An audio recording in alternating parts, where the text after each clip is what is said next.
はい、皆さんこんばんは。アストロカウンセラーのターラです。いつも動画のご視聴ありがとうございます。今回は11月後半のタロットリーディングをさせていただきます。ちょっと11月はですね、忙しすぎてタロットリーディングする時間ないかなと思ったんですが、先日ようやくノートが完成したので、ちょっと急遽後半のものを取ろうと思います。特に11月8日の月食の時は結構エネルギー強かったなと思うので、大変だった方もいらっしゃるんじゃないかなと思います。ぜひ後半はですね、心穏やかに過ごしていただけるように、何かしらこのタロットリーディングがお役に立てれば嬉しいです。それとあとですね、そのノートの、表紙のアンケートを取らせていただきまして、約 80% ぐらいの方がこちらの星空を希望してくださったので、これで作りました。でこれはですね、毎月星からのメッセージで解説しているその星のエネルギーはもちろんのこと、2023年ってどんな年なのっていうこの全体の解説と、あと各月のですね、星の動きとか、あとこういう契約にいい日だよとか、この時に片付けしてしまう方がいいねとかっていう細かい日付のエネルギーももう全部書いています。もう12ヶ月分全部書いています。そしてさらにはどんな月にしたいのかなっていう、そういったご自身の意図をしていただいたり、星を生かしながらちょっと整理してもらったりっていうような、ちょっと書き込みできるところとか、ワークしていただく部分もあります。そしてですね、やっぱり2023年がどんな年かっていう各星座の1年の動きもまとめていますので、たっぷりと全部12星座分載っていますのでね、たっぷりと楽しんでいただけるノートになったんじゃないかなと思います。もう私的にはもう大満足です。でちょっと私の頭の中にあるごちゃごちゃした言葉がですね、そのままこう載せているところもありますので、こう読んでいてはって思うところもあるかもしれませんが、もうそこはもうご了承ください。はい、これ完全に自分で自費出版で、図書コトとかつけずにで販売しています。限定1000冊です。ぜひご興味ある方は概要欄から詳細ご覧になってください。もう予約販売は始まっています。15日からです。はい、ぜひよろしくお願いします。では早速、前振りが長かったですが、ここから各星座のタロットリーディングよろしくお願いします。では蟹座さんの11月後半のリーディングよろしくお願いします。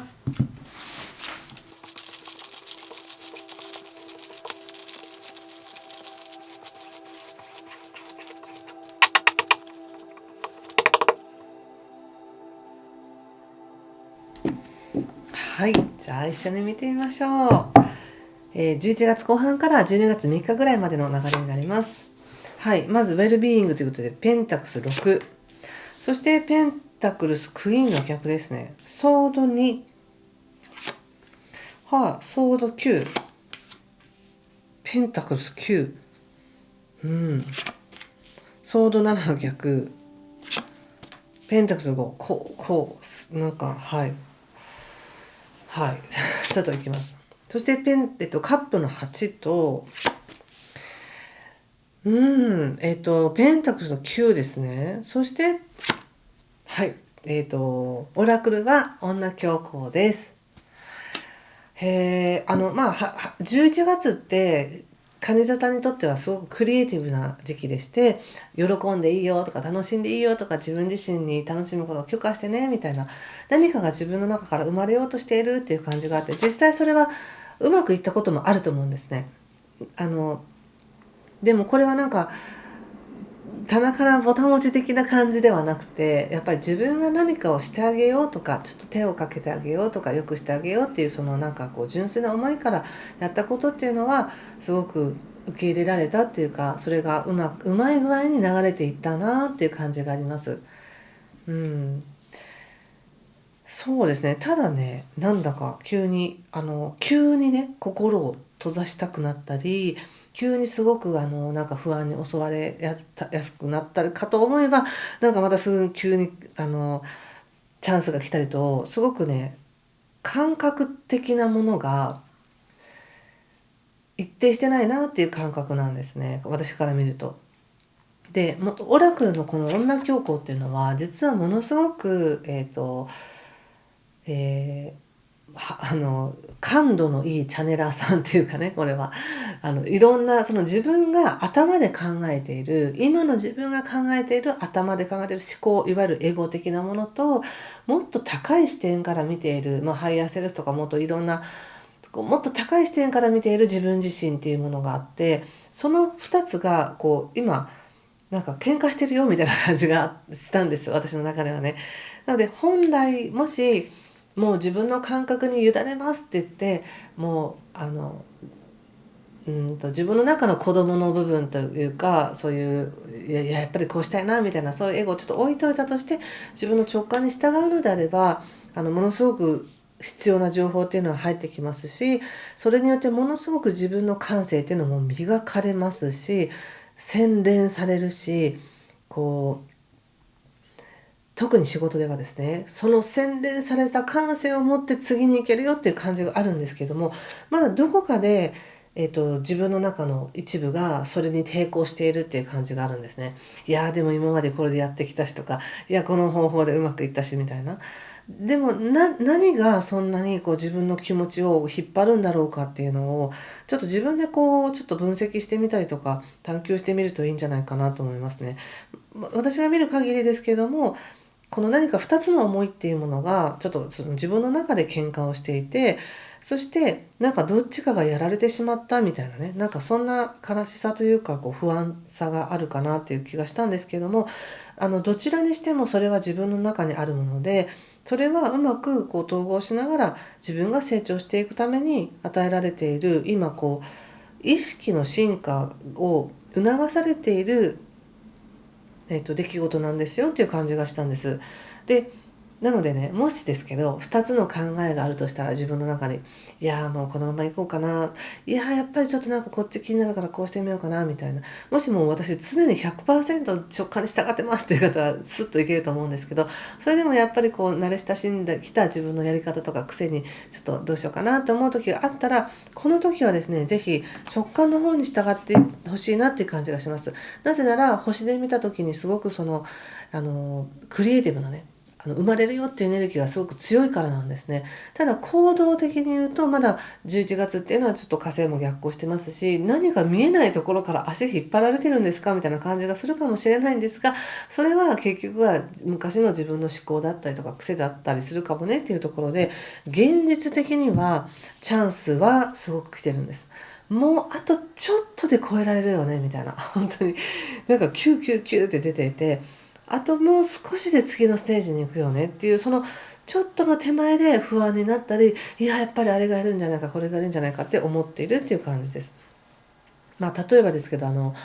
マリッジブルーっていう言葉もあるように、例えばもう長年付き合ってきた人と結婚するとかって言った時に、やっぱりそこまで到達できて、じゃあ結婚っていうその手前でやっぱりこれでいいのかなみたいになるっていう感覚で、何かご自身がこれまで一生懸命やってきたこと、自分のためでもあり誰かのためでもあり、自分が納得してやってきたことに関して、すごくそれは成長しているですけれども、その手前で急に不安が大きくなって、やっぱりこれがいるかな、いややっぱりこれ、いやもうやめようかなみたいなね、もうすごいなんかそんな感じがあるんですけれども、ただその感覚全てを通して一個ずつ進んでるんだよ。そして状況が一つずつ、なんていうかひっくり返っていくっていうのかな、いい形で進んでいくよっていうふうに言われているので、ここは是非自分が意識的にもうね、この道で行くと、もういい、これで行くっていうふうにちょっとね、期間限定で決めてみたらいいんじゃないかと思うんですね。じゃないとね、いつまでもなんかどの状況になったらこっちが気になるし、こっちの状況になったらこっちが気になるしみたいな感じでちょっと揺れそうだなと思ったので、もういいと、この期間はいいと。で特にそれが、11月の24日が、新月なんですけども、もう11月24日まではこれでいくみたいな決めていただく方がすんなりいくかなと思いました。でその後誰かのアドバイスだったりとか状況、その時の状況を見て自分なりに判断をする。でまたその後ですね、やっぱりこれで良かったのかな、やっぱり違ったのかなみたいに自分でなんか自分に烙印を押しそうな感じがあるので、そんなことはないんです。これまだ物語はまだ続いているっていう感じがあるので、そこで楽園を押さないでくださいね。はい。ちょっと見てみましょう。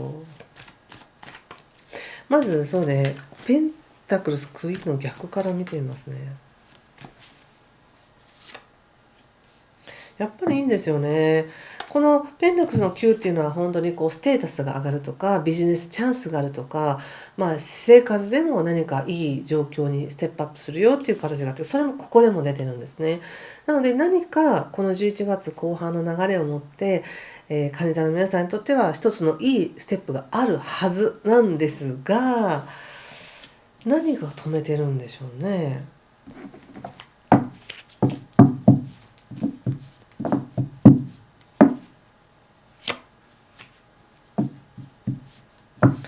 忍者とペンタクス7とペンタクスエース。そうですね。やっぱり先ほど言ったような自分の中にある2つの可能性が葛藤している。そしてもうちょっといいことっていうかね、ちゃんと考えなきゃいけないんじゃないかとか、もう少しこっちの方が安定するんじゃないとか、安心なんじゃないかっていう思いがあったりとか、今の立場を考えるとやっぱりこうだよなみたいな、もう考え始めたら答えがないっていう沼の中に入っていきそうな感じがあるので、そこは自分でストップしてください。考えたからといって明確なすっきりする答えが出るわけじゃないっていうふうに自分に言い聞かせて、だから考えるだけ無駄なんだ今はっていうふうにして、11月24日まではもうごちゃごちゃ考えないっていうふうにするのも一つの手だと思います。結局考えて答えを出すっていうのは、情報をできるだけたくさん集めて損得で考えたり、この状況だったらこう、この状況だったらこうっていう、そのやり方が正しい時もあるんですけれども、今のねこのリーディングの中だけで言うと、今は自分の直感とか、もっとなんか崇高な自分の意識からの、えーと情報に従ってほしいっていうのがあるので、こういつも考えてるその考えっていうのは、考えても答えが出なかったり、それによってちょっと精神が疲れてしまうなっていう感じが出ているので、もう全体的にやっぱり例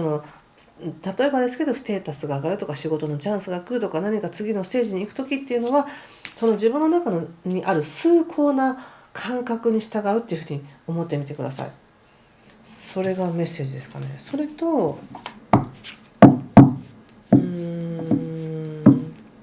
そうするとなんか意識が開けてきますね。やっぱりちょっとああかなこうかなって思ってたのが、ちょっとスーッと意識が開けてきますね。そして最後のね、ペンタクスの5なんですけど、そこで出てきたのがね、やっぱ節制の逆と吊るし人の逆とデビルということで、どこに価値を置くかとか、どこに焦点を当てるかによって不満足さっていうのはもう本当にエンドレスになるじゃないですか。これはこれで良かったんだなっていうふうにこう思ったら、その良かったっていう道ができてくるけど、やっぱりこれはああだったこうだったって思ってると、そこにもう自分が停滞してしまってなかなか抜け出せないってなるので、これあくまでも11月末の話ですからね。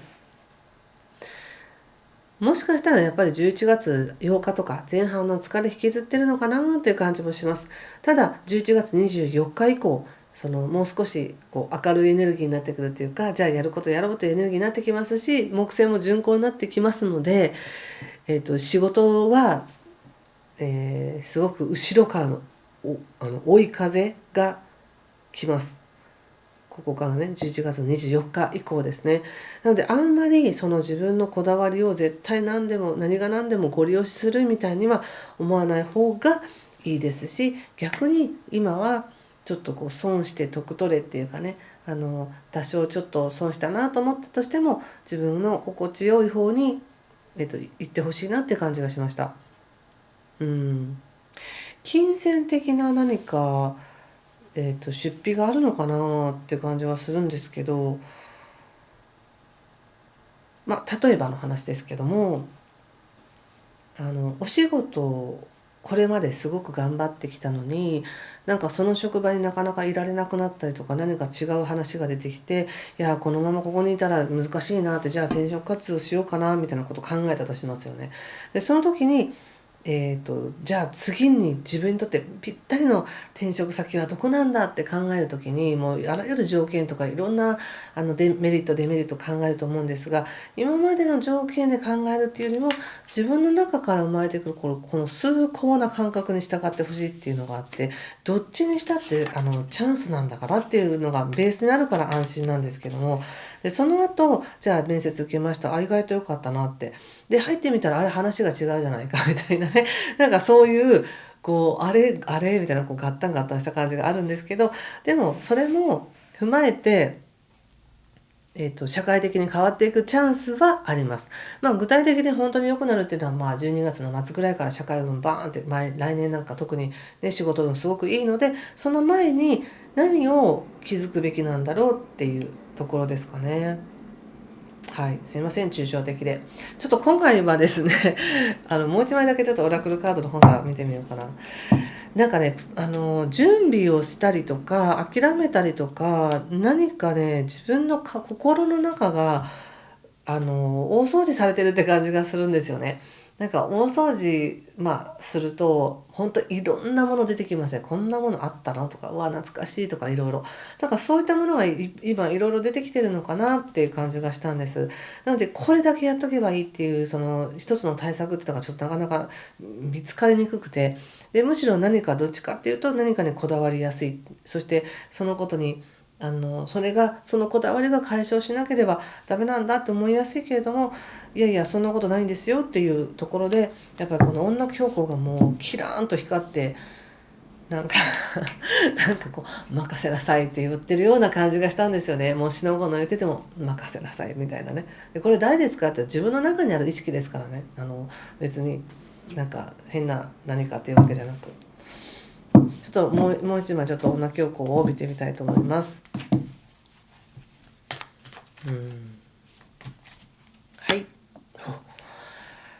カップ9です。よかったですね。なんかさ、なんかもういろいろね、吊るし人とかデビルとかって言ってとか思うけど、結局のところ想定外の喜びがあるよっていうことなので、それを楽しみにしててください。ということで今回はここまでにします。またこの内容ですね、ちょっと意味わからなかったわっていう方はですね、特に11月19日に LINE のメンバーシップのイベントがありますので、その中でお答えしたいと思います。何座なんですけど、例えばここで言った内容以外のご質問にお答えしていきたいと思いますので、ご興味ある方はまた概要欄からご覧ください。ということで今回も最後までご視聴ありがとうございました。よかったらノートの詳細もご覧ください。では、いい時間をお過ごしください。また12月3日か4日にお会いしましょう。失礼します。